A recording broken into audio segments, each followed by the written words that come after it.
Sir, కృష్ణానదికి వరద వచ్చినప్పటి నుంచి లాస్ట్ 20 డేస్గా అమరావతి పైన మళ్ళీ ఒక నెగిటివ్ ప్రచారాన్ని అయితే వైసీపీ కావచ్చు దాని అనుబంధ సంస్థలు చేస్తున్న పరిస్థితి.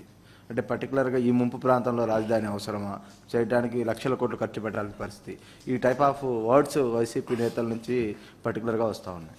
ఈ తెలివైన మేధావుల్ని చెన్నైని మార్చేయమనండి, బెంగళూరు సిటీని మార్చేయమనండి, బాంబే సిటీని మార్చమనండి, హైదరాబాద్ సిటీని మార్చమనండి. బుద్ధి జ్ఞానం ఉంటే మాట్లాడడం మానేయమనండి, బుద్ధి జ్ఞానం లేకపోతే మాట్లాడమనండి.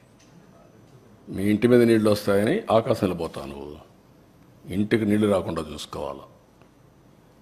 ఊరికే మర్యాద చెప్తే మర్యాద కూడా లేదు వీళ్ళకు. మర్యాద తెలుసుకునేది నేర్చుకోవాలి. ఇంకొకసారి మాట్లాడితే ఆ నాలుకలు తాళాలు వేయాల్సి వస్తుంది. వాట్ నాన్ సెన్స్, ఏంటి తమాషగా ఉంది. ఇన్నింటి వాస్తవాలు లెక్క పెట్టుకుంటూ రాజకీయం కోసం అసహ్యమైన రాజకీయాలు చేస్తారా మీరు?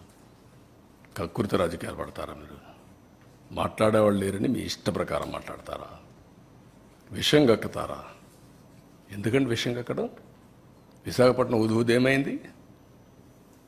నేను పులివెందుల్లో పెడితే ఏమవుతుంది? తిరుపతికి ఫ్లడ్ రాలేదా? ఏ సిటీ సేఫ్? ఏ సిటీ సేఫ్? నెల్లూరు రాలా? What are you talking? Krishna Godavari ఎక్కడుంది? రాజమండ్రి ఎక్కడున్నాయి? కర్నూలు ఎక్కడుంది? మోస్ట్ అప్పర్ రీచ్లో ఉండే కర్నూలు ఏమైంది? కర్నూలు కొట్టుకుని పోయే పరిస్థితి లేదా? బుద్ధి జ్ఞానం ఉండాలి మాట్లాడాలంటే. మీరు చేసిన ఏదో పనులకి మాటలో చెప్పాలంటే నేల మీద ముక్కు పెట్టి రాసుకోవాలి. మీరు తప్పుడు పనులు చేసి కొంచెం పాలిష్డ్గా మాట్లాడుతున్నాం. పాలిష్డ్గా మాట్లాడితే వాళ్ళకి ఎక్కదు. ఎక్కని వాళ్ళకి ఏం చేయాలో కూడా చేసి చూపించాల్సిన అవసరం ఉంది. అదే జరుగుతుంది రేపు. మొన్న చూశారు మీరు, అక్కడ పోతే వీళ్ళని ఏం చేశారు? అదే జరగాలి ఈ రాష్ట్రంలో. కనీసం దిగారంటే మీరు నీళ్ళల్లో. ఈస్ట్ గోదావరి జిల్లాకు పోతే రోడ్డు మీద తిరిగి మీరు వస్తే మీకు బాధలు తెలుస్తాయండి. మీకు నీళ్ళల్లో దిగనవాడు, బురదలో దిగేదానికి నీకు ఆలోచన చేసేవాడు నువ్వు ప్రజాసేవ పనికొస్తావు నువ్వు అంటే ఏమనుకుంటున్నారు మీరు?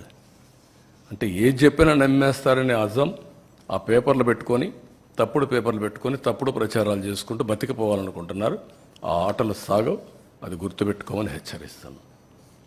అందుకే ప్రజలు కూడా 11 సీట్లు ఇచ్చి ఏ విధంగా తీర్పు ఇవ్వాలని ఇచ్చారు. That it self is an indication. ఊరంతా ఒక దారి, వీళ్ళది ఇంకొక దారి అంటారు. ముసలివాళ్ళు అంటే నడవలేని ముసలివాళ్ళు పెన్షన్ డబ్బులు తీసుకొచ్చి ఇచ్చి ఒక నెల నాకు పర్వాలేదు, లేకుంటే 4-5 నెలలు నేను సేవ్ చేసుకున్నాను, ఈ డబ్బులంతా ఇస్తానని చెప్తే బుద్ధి జ్ఞానం ఉందా మీకు? ఎంత రెస్పాన్స్ అండి? వై పీపుల్ ఆర్ గివింగ్ అంటే అమాయకులు వాళ్ళు. ఒక విపత్తు వచ్చినప్పుడు ప్రవర్తించవలసిన తీరది. వాళ్ళు మనుషులు. నువ్వు మనిషి కాదు కాబట్టి, ఈ పార్టీ మనుషులు కాదు కాబట్టి ఇష్ట ప్రకారం మాట్లాడుతున్నారు. మానవత్వం లేకుండా మాట్లాడుతున్నారు. పుండు మీద కారం చల్లెట్టు. పార్టీ తరపున అనౌన్స్ చేశారు అమౌంట్.